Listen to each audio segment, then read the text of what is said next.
మన జీవిత యాత్రలో యేసుక్రీస్తు ప్రభు రాకడ దాకా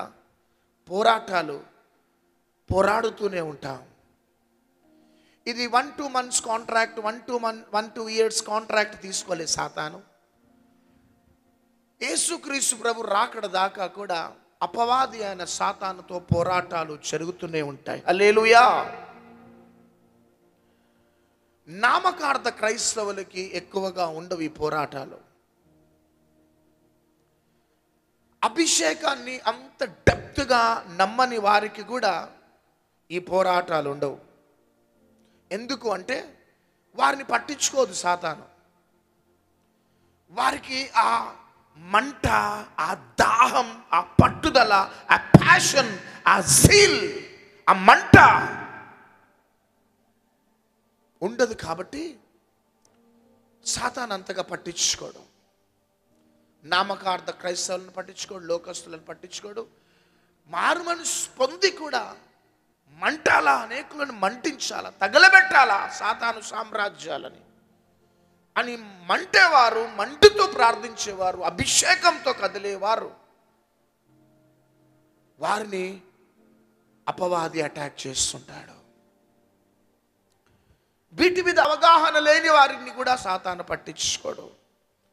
కాబట్టి మన పిలుపు, మన దుప్పటి క్రింద, మన ప్లాట్ఫామ్లో ఎంతమంది ప్రపంచ దేశ నలుమూలలు ముందుకు సాగుతున్నారు, వారిలో కూడా వారందరి దుప్పటి క్రింద ఉన్నారు. కాబట్టి లైవ్ వ్యూవర్స్ అందరికీ కూడా ఈ వర్తమానం వర్తిస్తుంది. ఎంతమంది ఈ దుప్పటి క్రింద దైవజనులు ఉన్నారో వారికి కూడా ఈ వర్తమానం వర్తిస్తుంది. ఏ వర్తమానం అంటే వాడు నిద్రపోలేవాడు, ఇంకా వాడు చాలా మెలకువతోనున్నాడు సాతాను. వాడు నిద్రపోలే సాతాను, వాడు మెలకువతోనున్నాడు. కేవలం మెలకువనే కాదు, ఎవరిని మృంగాలని వెతుకుతూ తిరుగుతున్నాడు. వాడు ఓడిపోతున్న కొద్దీ వానిలో మంట పెరుగుతుంది. వాడు ఓడిపోతున్న కొద్దీ వానిలో మూర్ఖత్వం పెరుగుతుంది. సాతానులో సాడిజం పెరుగుతుంది. కాబట్టి మెలకువ కలిగి ఉండే దినాలు ఈ దినాలు. ఈ అనుభవంలో, అపోస్తులుల అనుభవంలో ముందుకు సాగిపోతున్న దైవజనులారా ఈ మాట వినండి. అపోస్తులుల బోధ, సహవాసమందు, రొట్టె విరిచేందు, ఎడతెగక ప్రార్థనలో అపోస్తులుల అనుభవాలు గుండా వెళ్ళాలనుకొని తీర్మానం చేసుకున్నవారు ఉన్నవారు, విశ్వాసులు ఈ మాటలు వినండి. అపవాది యొక్క టార్గెట్లో మనం ఉన్నాం. అపవాది యొక్క హిట్ లిస్ట్లో మనం ఉన్నాం. వాడు నిద్రపోలే, నేను పట్టించుకోవటం లేదనుకోవద్దు. వాడు నిద్రిస్తున్నాడు అనుకోవద్దు. వాడు మెలకువతోనున్నాడు. వాడు మెలకువతోనే ఉండటం కాదు, కానీ రాత్రి పగలు ఎవరిని మృంగుతున్నా అని వెతుకుతూ తిరుగుతున్నాడు. కాబట్టి లోకస్తులకి ఇది వర్తించదు. నామకార్థ క్రైస్తవులకి ప్రత్యక్షత వర్తించదు. కానీ మంటుతూ అనేకులను మంటించాలా, ఆమేన్, వెలుగుతూ అనేకులను వెలిగించాలా, బలమైన అభిషేకంతో ముందుకు సాగాలనుకున్న వారికి 100% వర్తిస్తుంది. ఎందుకు అంటారా? చూడండి. ఇక మార్కు సువార్త 1వ అధ్యాయం 24వ వచనం. వాడు నజరేయుడవగు యేసు మాతో నీకేమి మమ్ము నశింపజేయుటకు వచ్చితివా? నీవెవడవో నాకు తెలియను, నీవు దేవుని పరిశుద్ధుడవు అని కేకలు వేసెను. నెక్స్ట్ లూకా సువార్త 4వ అధ్యాయం 14వ వచనం. అప్పుడు యేసు ఆత్మ బలముతో గలిలయకు తిరిగి వెళ్ళెను. చాలు. మార్క్ సువార్త 5వ అధ్యాయం 7వ వచనం. యేసు సర్వోన్నతుడవైన దేవుని కుమారుడా, నాతో నీకేమి?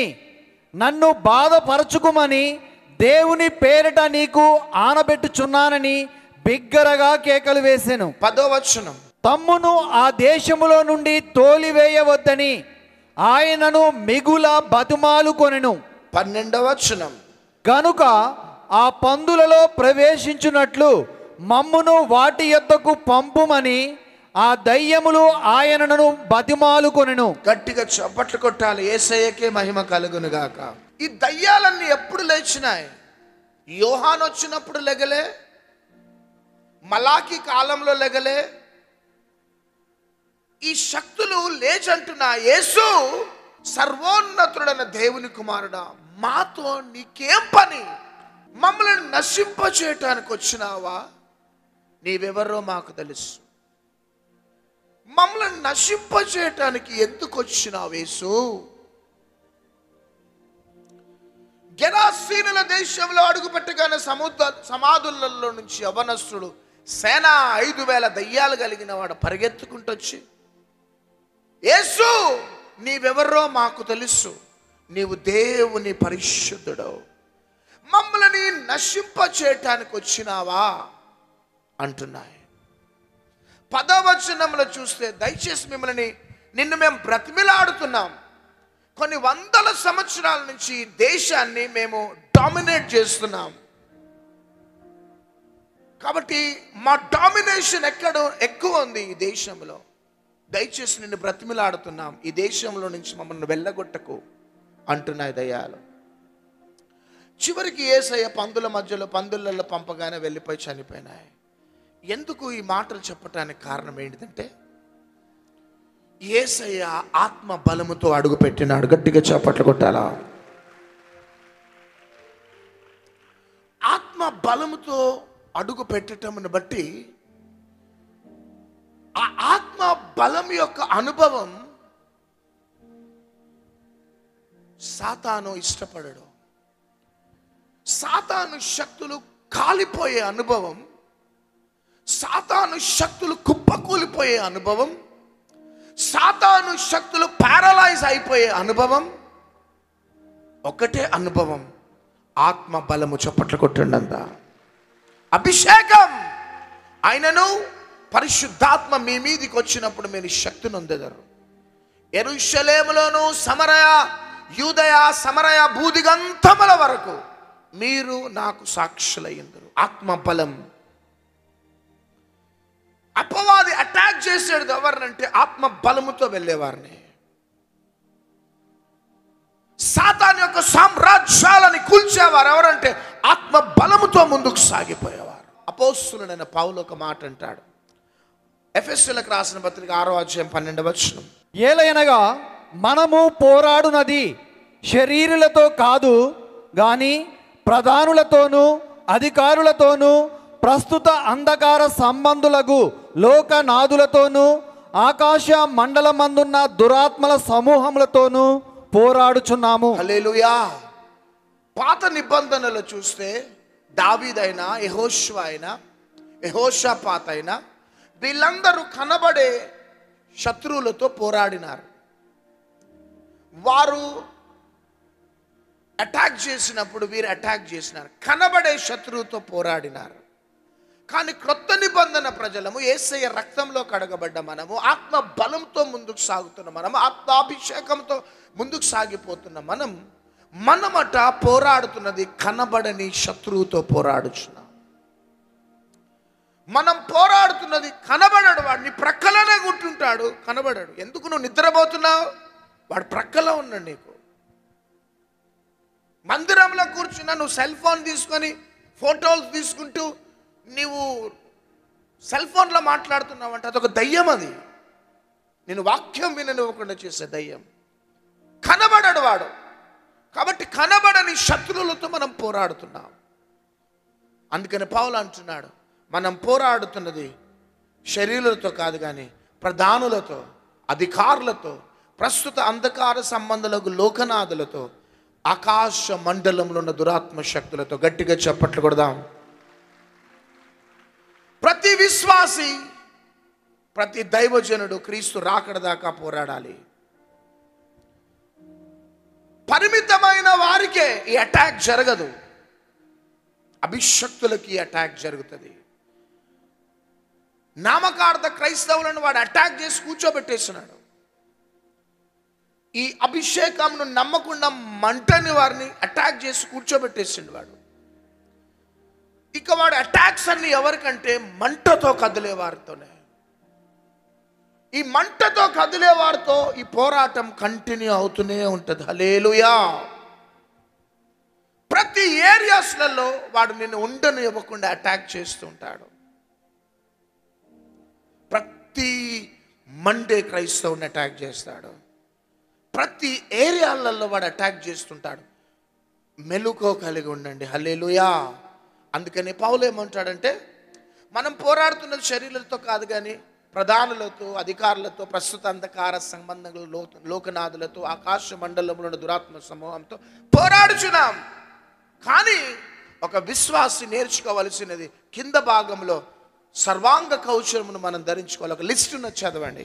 అందుచేతను మీరు ఆపద్దినమందు వారిని ఎదురించుటకును సమస్తము నెరవేర్చిన వారై నిలువబడుటకును శక్తిమంతులగునట్లు దేవుడిచ్చు సర్వాంగ కవచమును ధరించుకొనుడి.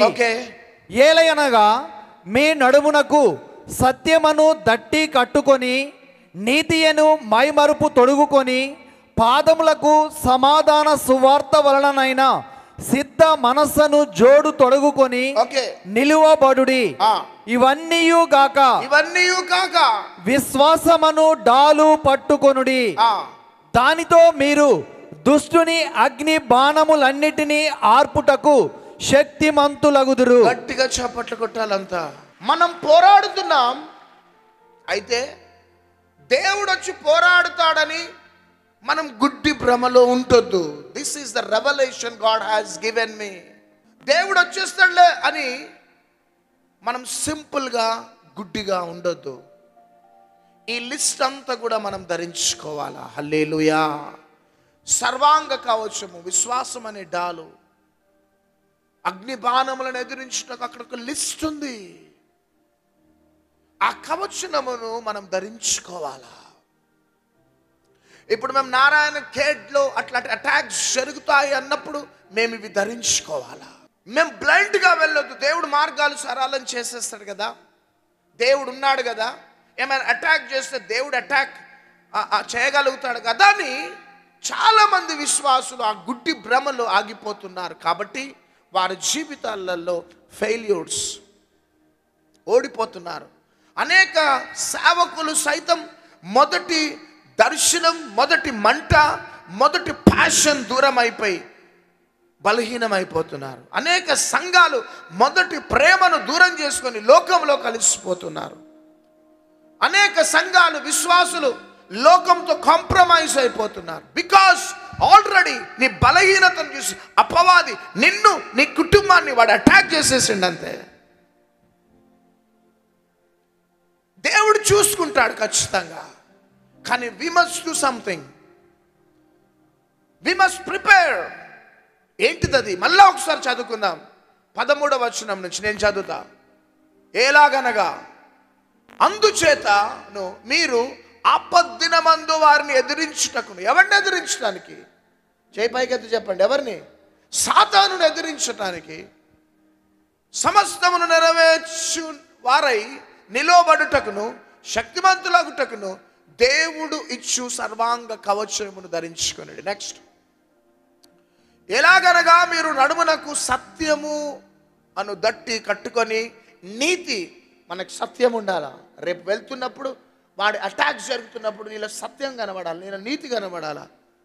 నెక్స్ట్, పాదములకు సమాధానం అనే సువార్త వలనైనను సిద్ధ మనస్సును జోడు తొడుక్కొని నిలవబడుడి. నెక్స్ట్, ఇవన్నీ కాక విశ్వాసులారా, సంఘమా, అభిషక్తులారా, దైవజనులారా వినండి. వాడు అటాక్ చేస్తున్నాడు. వాడు మెలకువతో ఉన్నాడు. నిన్ను, నీ సంఘాన్ని, నీ కుటుంబాన్ని పతనం చేయటానికి వాడున్నాడు. కాబట్టి ఇవన్నీ కాక విశ్వాసమును డాలు పట్టుకొని దానితో మీరు దుష్టుని బాణములు అన్నిటినీ ఆర్పుటకు శక్తిమంతులగుదురు. మేము చెయ్యవలసినది అంతా చేస్తున్నాం ఒక మీటింగ్కి వెళ్ళటానికి. అప్పుడు అర్థమైంది ఎందుకు క్రైస్తవుల కుటుంబాలలో ఓటమి, పరాజయం, నష్టం.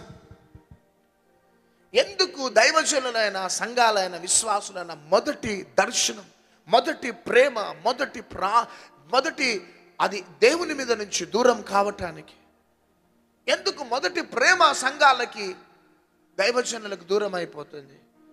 ఎందుకు మరలా లోకం వచ్చేస్తుంది ఒక విశ్వాస కుటుంబంలో? ఎందుకు ఒక దైవజనుల్లో ఒక లోకం వచ్చేస్తుంది? లోకం యొక్క కంఫర్ట్, లోకాన్ని సంతోషపరిచే భయంకరమైన స్థితి ఎందుకు వస్తుంది అంటే, వాడు ఆల్రెడీ అటాక్ చేసేసిండు సంఘాలని. వాడు అటాక్ చేసేసిండు కాబట్టి వాళ్ళని పట్టించుకోడు. ఇక వాళ్ళని పట్టించుకొని వేస్ట్ ఆఫ్ టైం. వాడు అటాక్ చేసేసిండు, వాళ్ళని కూర్చోబెట్టేసిండు. ఇక వాళ్ళ దగ్గరికి వెళ్ళాడు. ఇక వారు మ్యాక్సిమం వాళ్ళ కంట్రోల్లోకి వచ్చేసినారు. ఇక ఎవరెవరైతే మంటాలి దేవుని కోసం పరిగెత్తాలి అనుకుంటున్నారు, వారి మీద అటాక్ చేస్తుంటాడు. నువ్వు టార్గెట్లో ఉన్నావు, నువ్వు హిట్ లిస్ట్లో ఉన్నావు. కాబట్టి ఈ ఎఫెసీయులకు రాసిన పత్రిక 6వ అధ్యాయం 13వ వచనంలో ఉన్న విషయాలను మీరు జాగ్రత్తగా పాటించాలి. అందుకని పౌలు అంటాడు, సాతాను యొక్క తంత్రములను మేము ఎరగని వారం కాదంటాడు. కొరింథీయులకు రాసిన 2వ పత్రిక 2వ అధ్యాయం 11వ వచనంలో, కొరింథీయులకు రాసిన 2వ పత్రిక 10వ అధ్యాయం 4వ వచనంలో, మా యుద్ధోపకరణములు శరీర సంబంధమైనవి కాదు కానీ దేవుని ఎదుట దుర్గములను పడగొట్టే శక్తి కలిగి ఉన్నాయి అనేసి అంటున్నాడు. అంతేకాక పౌలు అంటున్నాడు, కాలమును ఎరిగి మనం తేజ సంబంధమైన యుద్ధోపకరణములు మనం ధరించుకోవాలంటున్నాడు. రోమన్స్ 13:11, రోమిలకు రాసిన పత్రిక 13:11లో కాలమును ఎరిగి తేజ సంబంధమైన యుద్ధోపకరణములు మనం ధరించుకోవాలంటున్నాడు. అపోస్తులైన పేతురు అంటున్నాడు, 1 పేతురు 5:8, మనల్ని మింగటానికట అపవాది అయిన సాతాను గర్జించి సింహం వల్లే ఎవరిని మింగుతున్నాను వెతుకుతూ తిరుగుతున్నాడట. ఇదంతా నేను ఉపోద్ఘాతమే నేను చెప్తున్నాను.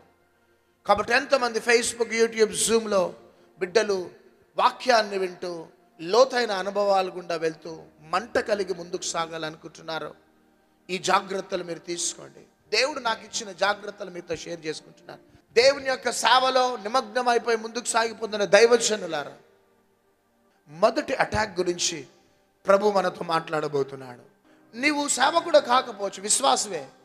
కానీ విశ్వాసిగా నువ్వు దేవునిలో ఎదగాలి, మంటాలి, అభిషేకించబడాలి అనే ఆశ కలిగి ఉన్నావా?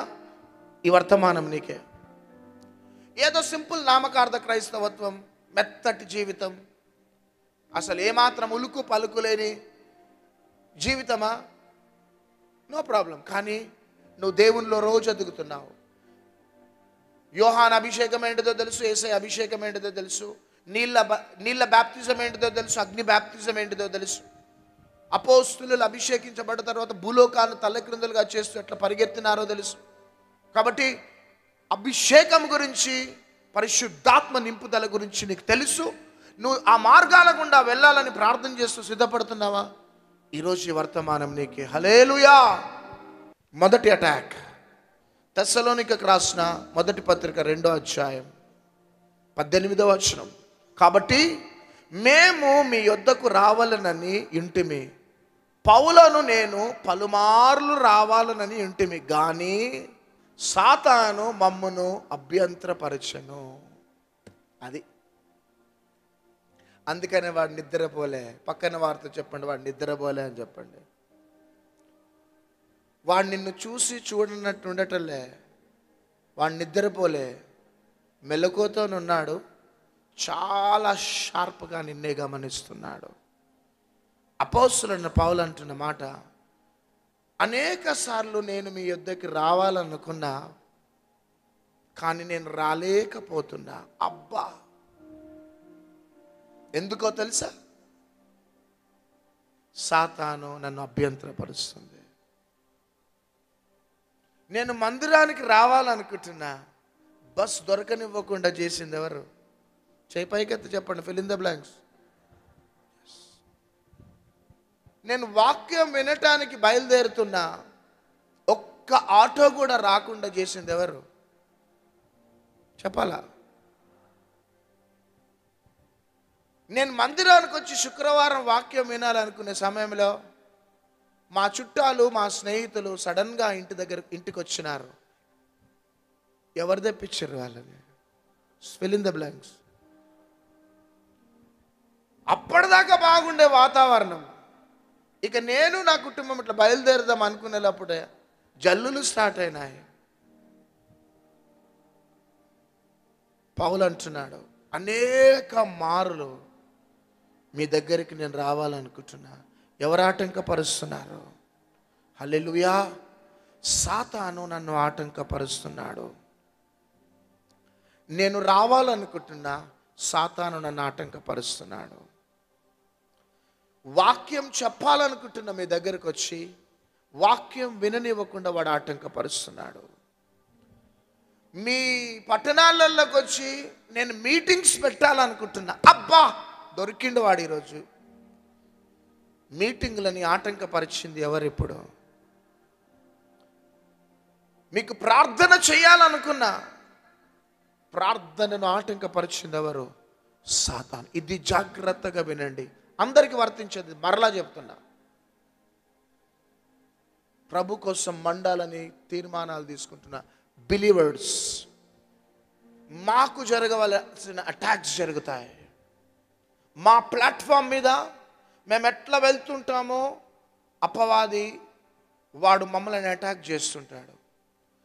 మీ ప్లాట్ఫామ్లో, మీ కుటుంబంలో, ఒకవేళ వ్యాపారవేత్తలా, ఒకవేళ స్టూడెంట్సా, హౌస్ వైఫ్సా, లేకపోతే దైవజనులా, మీ ప్లాట్ఫామ్స్లో మీరున్న స్థాయిలో ఖచ్చితంగా మిమ్మల్ని కూడా మమ్ములను అటాక్ చేసినట్టు, పౌలును అటాక్ చేసినట్టు వాడు అటాక్ చేస్తాడు. హల్లెలూయా. కాబట్టి అటాక్ జరిగినప్పుడు సింపుల్గా తీసుకోవద్దు. ప్రొద్దున్న దేవుడు నాతో మాట్లాడుతున్నాడు.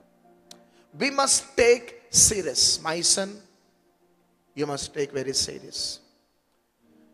అటాక్ జరగగానే సర్వసాధారణమైన అటాక్ నౌ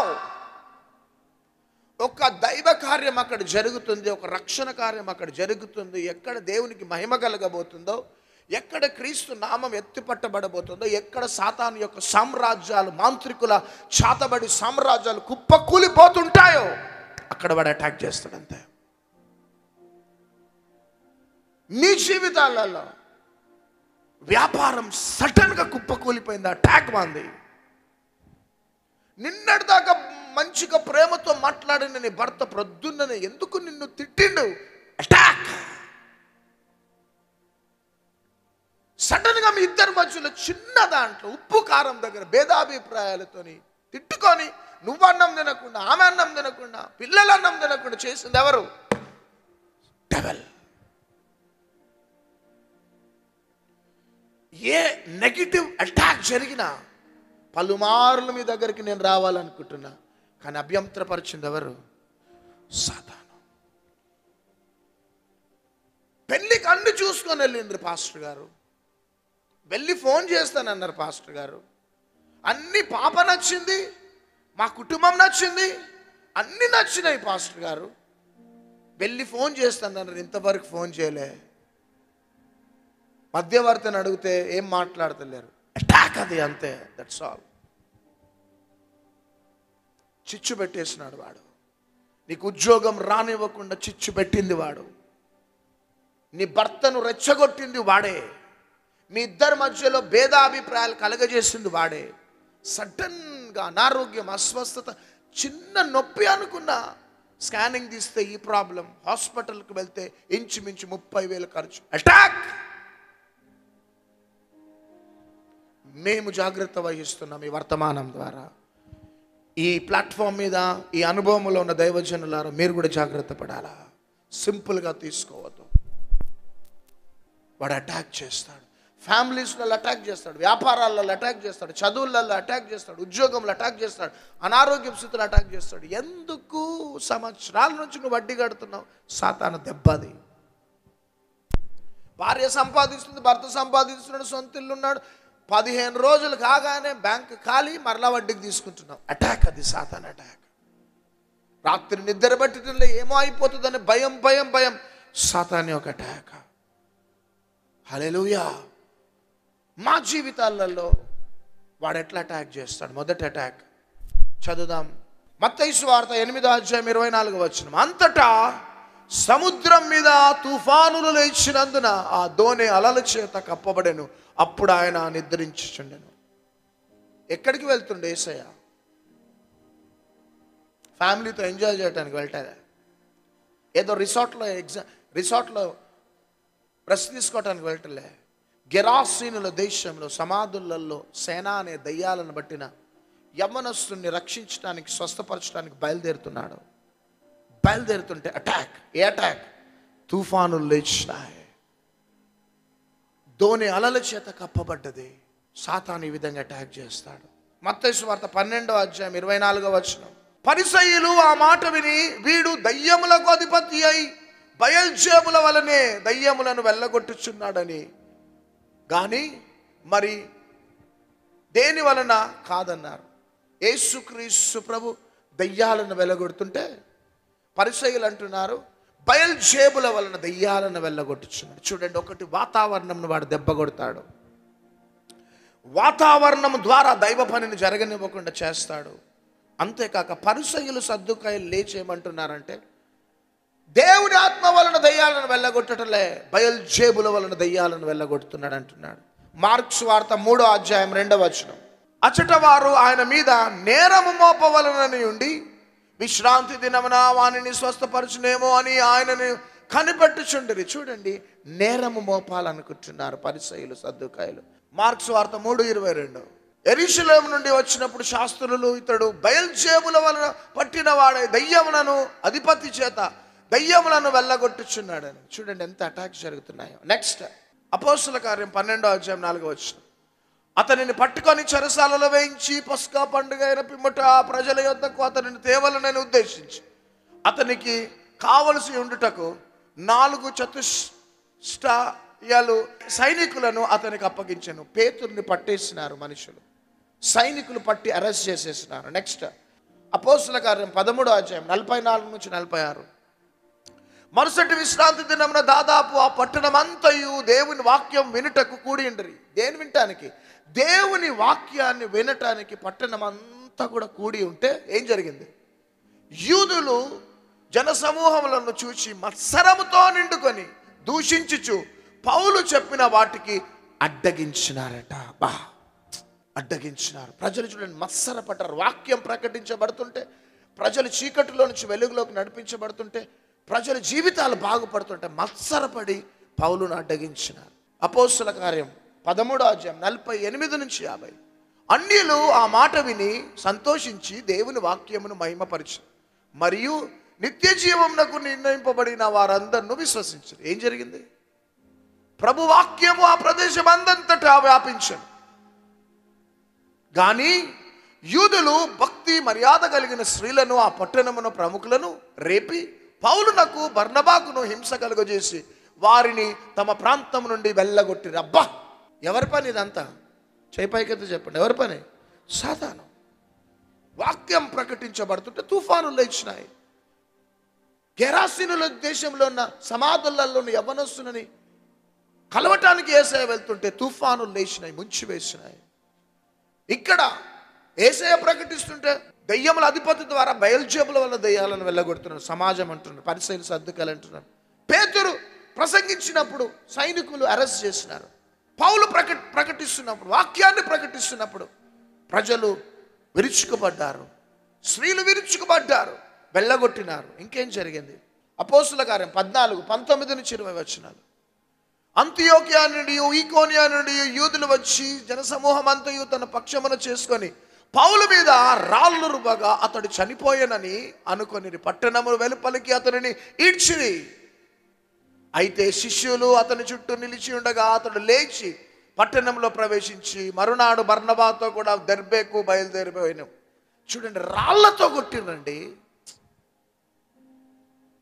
పౌలు ప్రకటిస్తుంటే, వాక్యం ప్రకటించబడుతుంటే రాళ్లతో కొట్టినారు. నెక్స్ట్ అపోస్తుల కార్యం 16:22-23. అప్పుడు జనసమూహము వారి మీదికి దుమ్మ వచ్చాను. న్యాయాధిపతులు వారి వస్త్రమును లాగివేసి వారిని బెత్తములతో కొట్టవలనని ఆజ్ఞాపించారు. వారు చాలా దెబ్బలు కొట్టి వారిని చెరసాలలో వేసి భద్రము కనిపెట్టుకుని వాళ్ళని చెరసాల నాయకునికి ఆజ్ఞాపించారు. చూడండి, బెత్తములతో కొట్టినారట. నెక్స్ట్ 19వ అధ్యాయం 30 నుంచి 32.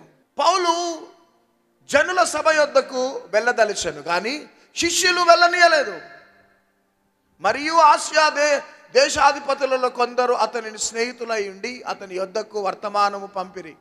నీవు నాటకశాలలోకి వెళ్ళవద్దని అతనిని వేడుకొనిరి.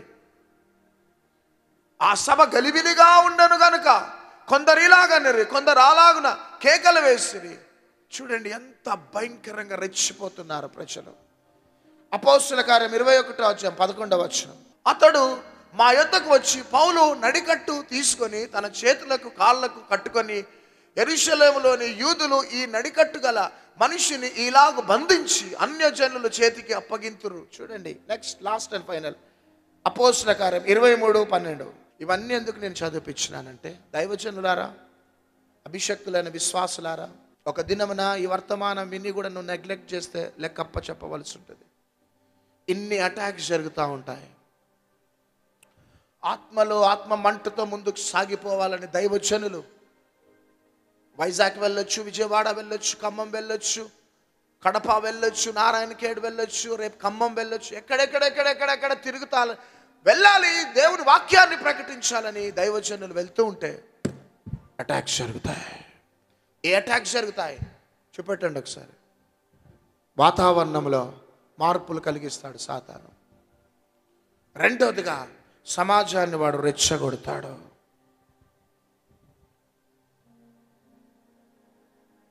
అంతేకాక వాడు అటాక్ చేసేది అరేంజ్మెంట్స్ని వాడు అటాక్ చేస్తాడు. ఆన్లైన్ని అటాక్ చేస్తాడు, వాడు మ్యూజిషియన్స్ని అటాక్ చేస్తాడు, సౌండ్ని అటాక్ చేస్తాడు, ఎలక్ట్రిసిటీని అటాక్ చేస్తాడు.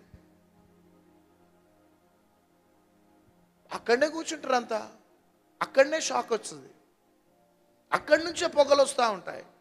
ఎవడా పనిచేసింది చెప్పండి? వాడే. ఇప్పటిదాకా మంచిగానే ఉన్నది కదా కరెంటు పోలు, నిన్నటి దినమున లైట్స్ అన్ని కింద పడిపోయి మొత్తం విరిగిపోయినాయి, పొగలు వస్తున్నాయి. అరేంజ్మెంట్స్ని, స్టేజ్ని, మ్యూజిషియన్స్ని, సింగర్స్ని, సౌండ్ ఆపరేటర్స్ని, మెయిన్ ఎవరున్నారు వాళ్ళని అటాక్ చేసేస్తాడు. మీటింగ్స్ని డిస్టర్బ్ చేస్తాడు. పలుమార్లు రావాలనుకుంటున్నాను, ఎవరు ఆటంకపరిచారు. అందుకని పౌలు అంటాడు, ఆపద్దినమందు ధరించుకో, సర్వాంగ కవచమును ధరించుకో. గట్టిగా చెప్పట్టుకుంటున్నారు. మీ జాగ్రత్తలు మీరు తీసుకోండి, నా జాగ్రత్తలు నేను తీసుకుంటా, మనం ఇద్దరం కలిసి మన తలను చితకగొడదామంటాడు పరిశుద్ధాత్మ దేవుడు. అంతే. నా వంతు నేను నా ఏరియాలలో నా జాగ్రత్తలు తీసుకుంటా, మీరు ఏమి పట్టనట్టుంటే మాత్రం వాడు దెబ్బ కొట్టేస్తాడు. అది దీని మీనింగ్ అన్నట్టు. పౌలునే వాడు అనేక మార్లు దెబ్బ కొట్టిండట. ఎట్లా దెబ్బ కొట్టిండో తెలుసా? చదువుదాం ఒకసారి. 2 కొరింథీ 11వ అధ్యాయం 23 నుంచి నేను చదువుతా, అందరు వినండి. వారు క్రీస్తు పరిచారకుల వెర్రివాని వలె మాట్లాడుచున్నాను. నేనును మరి ఎక్కువగా క్రీస్తు పరిచారకుడను, మరీ విశేషంగా ప్రయాసపడే తిని మరి అనేక పర్యాయములు చెరసాలలో ఉంటిని, అపరిమితముగా దెబ్బలు తింటిని, అనేక మార్లు ప్రాణాపాయంలో ఉంటిని. అబ్బా, యూదుల చేత 5 మార్లు 1 తక్కువ 40 దెబ్బలు తింటిని. అబ్బో, 3 మారు బెత్తములతో కొట్టబడి తిని, ఒకసారి రాళ్లతో కొట్టబడి తిని, 3 మారు ఓడ పగిలి శ్రమపడి తిని, ఒక రాత్రి పగళ్ళు సముద్రంలో గడిపి తిని. ఇవన్నీ చేసింది ఎవడు? సముద్రంలో ఉంచింది ఎవడు? ఓడ బద్దలు చేసింది ఎవడు? నెక్స్ట్, అనేక పర్యాయములు ప్రయాణములను, నదుల వలన ఆపదల్లోను, దొంగల వలన ఆపదలను, నా స్వజనుల వలన ఆపదలను, అన్యజనుల వలన ఆపదలలోను, పట్టణములోను ఆపదలలోను, ప్రయాసముతోనూ కష్టముతోనూ, తరచుగా జాగారములతోనూ, ఆకలి దప్పులతోనూ, తరచుగా ఉపవాసములతోనూ, చలితోనూ, దిగంబరత్వంతోనూ ఉంటిని. చూడు, ఇంకా చెప్పవలసిన చాలా ఉన్నాయి. ఎక్కడికి వెళ్ళినా పౌలుకి అటాకే. ఎందుకంటే వాక్యాన్ని ప్రకటించాలనుకున్నాడు, అనేకులను చీకటిలో నుంచి వెలుగులోకి నడిపించాలి. ఒక ప్యాషన్తో, ఒక మంటతో బయలుదేరుతున్నాడు దైవజనుడు. మా జీవితంలో ఒకటే మేము తీర్మానం చేసుకున్నాం, ప్రభువా ఈ శరీరంలో బలం ఉన్నంత వరకు రాత్రింపగళ్ళు మేము పరిగెత్తాలా. మా ఆశ ఒకటే, దేవుని రాజ్యం కట్టబడాలా, అనేకులు వెలుగులోకి నడిపించబడాలా. మంట, ఈ దాహము మంట లేని వారికి నిమ్మకు నీరెత్తినట్లుంటారు. వాళ్ళకి ఏం ప్రాబ్లం ఉండదు. వాడు ముద్దు పెట్టుకుంటాడు వచ్చి, ఎవడు? సాతాను. Well done my boy, keep it up అంటాడు అంతే. కానీ ఎవరెవరైతే విశ్వాసులు ఈ దుప్పటి క్రింద ఉంటూ మండాలనుకుంటున్నారో, మాకు జరిగిన అటాక్స్ మీకు జరుగుతాయి. హల్లెలూయా, జరుగుతాయి. కాబట్టి సంగమా, విశ్వాసులారా, మీరు చేయవలసిన పని ఫైనల్గా చెప్పి నేను క్లోజ్ చేసేస్తున్నాను. కొలస్సీలకు రాసిన పత్రిక 1వ అధ్యాయం 3-4 వచనాలు. పరలోకమందు మీ కొరకు ఉంచబడిన నిరీక్షణను బట్టి క్రీస్తు యేసునందు మీకు కలిగి ఉన్న విశ్వాసమును గూర్చియు పరిశుద్ధులందరి మీద మీకున్న ప్రేమను గూర్చియు మేము విని ఎల్లప్పుడూ మీ నిమిత్తము ప్రార్థన చేయుచు. చాలు. మేము, దైవజనులమైన మేము ఖచ్చితంగా మీరు వాక్యములో ప్రార్థనలో స్థిరంగా ఉండాలని మేము మీ గురించి ప్రార్థన చేయాలా. అది మా బాధ్యత. మీరు చేయవలసిన పని ఏంటిదో తెలుసా? ఎఫెసీయులకు రాసిన పత్రిక 6వ అధ్యాయం 18-20 వచనాలు. ఆత్మ వలన ప్రతి సమయమునందును ప్రతి విధమైన ప్రార్థనను విజ్ఞాపనను చేయుచు ఆ విషయమై సమస్త పరిశుద్ధుల నిమిత్తమును పూర్ణమైన పట్టుదలతో విజ్ఞాపన చేయుచు మెలకువగా ఉండుడి. ఎవరు చేయాలి ఈ పని? పక్కన వారితో చెప్పండి, నువ్వే అని చెప్పండి. సెకండ్ తీసుకొని చెప్పండి, ఏం చేయాలి మీరు? మేము మీ గురించి నమ్మకంగా చేస్తున్నాం ప్రార్థన. మీరు ఎవరి గురించి చేయాలా? మా గురించి చేయాలా, మా ప్రయాణాల గురించి చేయాలా, మా ఆరోగ్యాల గురించి చేయాలా. ఇంకా చదువు. మరియు నేను దేని నిమిత్తం మరియు నేను దేని నిమిత్తం రాయబారిన ఈ సంఖ్యలతో ఉన్నాను, ఆ సువార్త మర్మమును ధైర్యముగా తెలియజేయుటకును నేను మాటలాడు నోరు తెరిచినప్పుడు దానిని గురించి నేను మాట్లాడవలసినట్లు ధైర్యముతో మాట్లాడుటకై వాక్చాతుర్యము నాకు అనుగ్రహింపబడినట్లు నా నిమిత్తము పూర్ణమైన పట్టుదలతో విజ్ఞాపన చేయుచు మెలకువగా ఉండి. గట్టిగా చప్పట్లు కొట్టాలా. మేము దైవజనులమైన మేము నిలబడ్డప్పుడు ఆత్మ బలముతో ప్రజలకు వాక్యాన్ని అందించలాగా ఎవరు చేయాలా ప్రార్థన? చేపైకైతే చెప్పండి, నేను అని చెప్పండి, మీరు చెప్పండి. సంఘం చేయాలా. నేను దైవ సేవకురాలు మీ గురించి చేయవలసిన ప్రార్థన మేము చేస్తాం. మేము ప్రయాణాలై వెళ్తున్నప్పుడు మా గురించి ప్రార్థనలు చేయాలా. ప్రజల మధ్యలో మేము నిలబడ్డప్పుడు ప్రార్థన చేయాలా. మా నోటి నుంచి వచ్చే వాక్కు ఒక దైవ వాక్కుగా ప్రజల జీవితాలను మార్చులాగా మీరు ప్రార్థన చేయాలా. స్వార్థపరులుగా ఉండొద్దు సంగమా. మీరందరి చీకటిలో ఉన్నప్పుడు మీ అందరి రక్షణ కోసం మీరు నరకానికి వెళ్ళవలసిన మిమ్మల్ని పరలోకాన్ని చేర్చడానికి దైవజనుడు పడ్డ ప్రసవ వేదనను, దైవజనురాలు పడ్డ ప్రసవ వేదనను మీరు మర్చిపోవద్దు. మా గురించి ప్రార్థన చేయాలి. దాని గురించి ఫోన్ చేసి చెప్పనవసరం లేదు. మీలో అంతరంగంలో భారం ఉండాలా. దైవజనులు ప్రయాణాలు వెళ్తున్నారు, మీటింగ్స్కి వెళ్తున్నారు, ప్రజల మధ్యలో నిలబడుతున్నారు, వేలాదిగా ప్రజలకు ప్రార్థనలు చేస్తున్నారు, మరలా వస్తున్నారు, మరలా వెళ్తున్నారు. మా దైవజనులను అడుగడుగున శత్రువు చేతిలో పడకుండా కాపాడండి ప్రభా. దైవజనులు నిలబడ్డప్పుడు వాతావరణం నుంచండి ప్రభా. దైవజనులు ఉన్నప్పుడు సమాజాన్ని ఏ శత్రువులను లేపకుండా వారిని నిమ్మలపరచండి ప్రభా. మా దైవజనులు నిలబడ్డప్పుడు నాయనా నీ ఆత్మచేత నింపండి ప్రభా. ప్రజలకు స్వస్థతలు ఇవ్వండి, ప్రజలకు విడుదలనివ్వండి అని భారముతో ప్రార్థన చేయాలా. మీరు ఏదో బలవంతంగా కాదు, నిద్రపోతూ ప్రార్థనలు కాదు, భారంతో ప్రార్థన చేయాలి. సంగమ విశ్వాసులారు, మీ కుటుంబాలలో కూడా ఈ అటాక్స్ జరుగుతుంటాయి. మెలకువగా ఉండండి. గడ్డుగున అపవాది యొక్క ప్లాన్స్ కంప్లీట్గా డిస్ట్రాయ్ కావాలి. ప్రార్థన చేయండి. అడుగడుగున అపవాదిని బంధించండి. ఒక దిక్కు నుంచి వచ్చిన శత్రువు 7 దిక్కులు పారిపోయేలాగా బంధించండి. కేవలం దైవజనుడు యొక్క ప్రార్థన ఆ లక్షల వేల ప్రజలకి అది సరిపోదు. దైవజనునికి, దైవజనురాలికి మీ ప్రార్థన సపోర్ట్ ఉండాలా. చేతులు పైకెత్తాలా మీరు. ప్రభా, మమ్మీ డాడీని జ్ఞాపకం చేసుకోండి, దైవజనులను జ్ఞాపకం చేసుకోండి, ప్రజల మధ్యన నిలబడుతున్న భారంతో ప్రార్థనలు చేయాలని.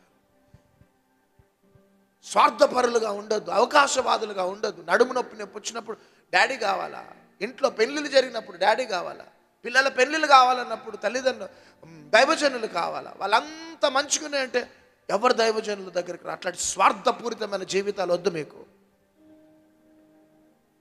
మేము ఆరోగ్యంగా ఉంటే మీరు సుఖంగా ఉంటారు, ప్రశాంతంగా ఉంటారు. కాబట్టి మా గురించి మీరు ప్రార్థన చేయాలా. కాబట్టి మొదటి అటాక్ గురించి నేను చెప్తున్నాను. పలుమార్లు నేను రావాలనుకుంటున్నా, రాలేకపోయినా. ఎందుకంటే ఎవడు అటాక్ చేస్తున్నాడు? సాతాను అటాక్. మాకు అటాక్ ఉంటుంది, మీకు కూడా అటాక్ ఉంటుంది. మిమ్మల్ని వాక్యం వినకుండా వాడు అటాక్ చేస్తాడు. మీ దగ్గరికి మమ్మల్ని రానివ్వకుండా అటాక్ చేస్తాడు.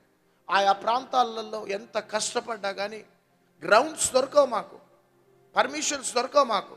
కొన్ని ప్లేసెస్లో ఒక్క రోజుకి 2 లక్షలు 3 లక్షలు అని ఒకటేసారి రేట్లు పెంచేస్తారు.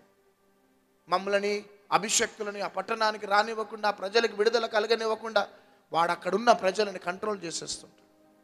అన్ని లక్షలు మనం ఎడబెట్టుకుంటాం. మేము కోటీశ్వర్లమా, మిలియనీర్స్మా. దానిని బట్టి ఆ ప్రోగ్రామ్ క్యాన్సిల్ అయిపోయి ఇంకో దగ్గరికి వెళ్ళటం అనేది జరుగుతుంది. ఇవన్నీ జరుగుతాయి, దైవజనునికి జరుగుతాయి. మీరు ఆత్మలో ఎదుగుతూ మండుతూ ప్రభుల ముందుకు సాగాలనుకుంటే వాడి టార్గెట్లో మీరు కూడా ఉన్నారు. మీరు కూడా జాగ్రత్తగా ఉన్నారు. ఏది జరిగినా బిడ్డ, నేను చెప్తున్నా, అది అపవాది అటాక్, దట్స్ ఆల్.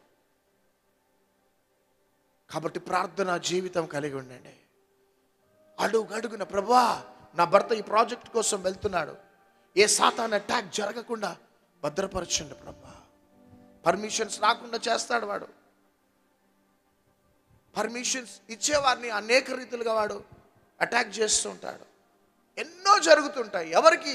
లోకస్తులకు కాదు, నామకార్థ క్రైస్తవులకు కాదు, అభిషక్తులకు మాత్రమే జరుగుతాయి. ఇది ప్రభువును ప్రేమిస్తూ ప్రభు కోసం ముందుకు సాగుతూ క్రొత్త తీర్మానాలు తీసుకొని ప్రభు సేవ చేయాలనుకుంటున్న దైవజనులకైనా విశ్వాసులకి ఈ అటాక్స్ జరుగుతాయి. కానీ ఎందుకు ఈ ప్రత్యక్షత ఇచ్చినాడంటే, ఈరోజు మనం మెలకువ తెచ్చుకుందాం. ప్రతి నిత్యం అటాక్ చేసేవారు ఉన్నారు. వాడు నన్నే వెంబడిస్తున్నాడు, ఇకనైనా నేను జాగ్రత్తగా ఉండాలని చాలా జాగ్రత్తతో మన ఆత్మీయ ప్రయాణంలో ముందుకు సాగుదాం. అమ్మయ్య అని ఊపిరి తీసుకోవటానికి కాదు, మరలా రేపు వాడు ఇంకొక విషయంలో, ఇంకొక ఏరియాలలో వాడు అటాక్ చేస్తాడు. కాబట్టి ఏ టైంలోనైనా వాడు అటాక్ చేస్తాడు. ఒకటే వాని అటాక్కి నీ కుప్పకూల్చేది ప్రార్థన, ప్రార్థన, ప్రార్థన. హల్లెలూయా. ప్రార్థించేవారు ప్రార్థించండి. ఖచ్చితంగా దేవుని యొక్క రాజ్య స్థాపన అతి శక్తివంతంగా జరుగుతుంది. లేచి నిలబడదాం. తండ్రి, అపవాది ఎంత భయంకరంగా అటాక్ చేస్తాడో మాతో స్పష్టంగా మాట్లాడినావు. అపవాది టార్గెట్లో మేమున్నాం, చాలా జాగ్రత్తగా ఉండండి అని ఒక హెచ్చరిక వాక్కు మాకు అనుగ్రహించినారు. ఎంతమంది వర్తమానం విన్నారో ఈ రోజు నుంచి మెలకువ కలిగి ఉండటానికి కృపనివ్వండి. మేము తగిన జాగ్రత్తలు తీసుకొని మా ఆత్మీయ ప్రయాణంలో ప్రతి పోరాటాన్ని ఎదుర్కొనే కృపనివ్వమని, ప్రతి బిడ్డలపై నీ సన్నిధిని తోడుగా ఉంచి నడిపించమని యేసు నామములో అడుగుచున్నాము తండ్రి. Amen, amen, amen. God bless you all. Praise the Lord.